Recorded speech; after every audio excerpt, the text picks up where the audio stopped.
So magandang araw. Ba't niyo po naisipang sumali sa Intramurals? For me, sumali ako sa Intrams para ma-boost yung confidence ko and mapakita ko rin yung skills ko na kailangan. Ayun lang. So tatanong ko is yung mas nag-focus kayo sa pagpapanalo or sa for fun? Sa akin, sumali ako sa Intrams hindi lang naman for fun kasi kasama na rin yung for fun pero mas lamang din yung kailangan mo maging competitive kasi syempre ando ka na rin sa mismong laro na yun. So hindi mo naisipin yung lalaro ka lang, iisipin mo na rin na gusto mong manalo. Hello, ba't ka sumali sa Intramurals?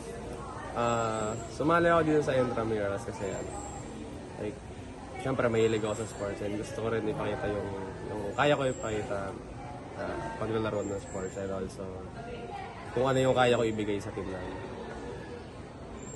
Mas nag-focus ka pa sa papanalo ng mga games niyo or para lang magkaroon ng fun, for fun mo?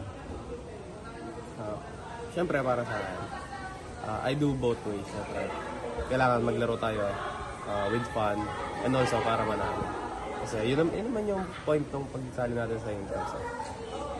To win and to enjoy. Naisipang sumali sa Intramurals?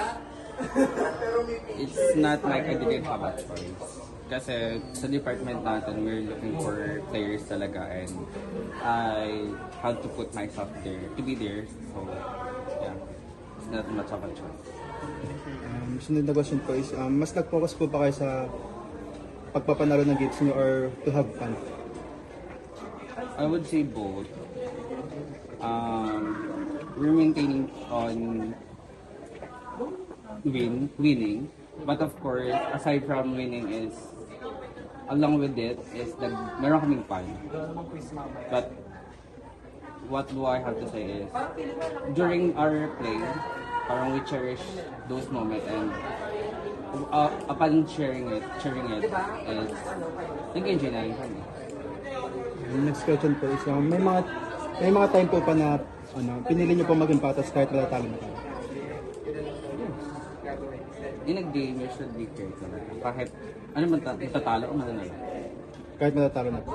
In game, you should always be fair. Kahit alam naman natin na may side na wrong and may side na tama. Hindi natin, wala sa atin yung choice kung paano tama na natin. So, pipiliin talaga natin yung fair. Para pa sa inyo, what's the right way to play a sport? What is the right way to play a sport? Just play the sport. For the last question po is,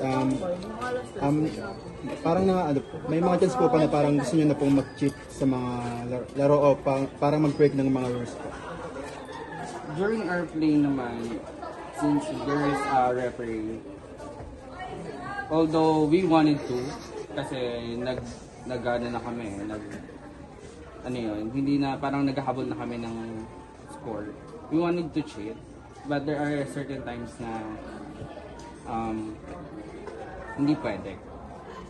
Kasi like doon sa pangatlong question mo, we need to be fair. Thank you po. Thank you.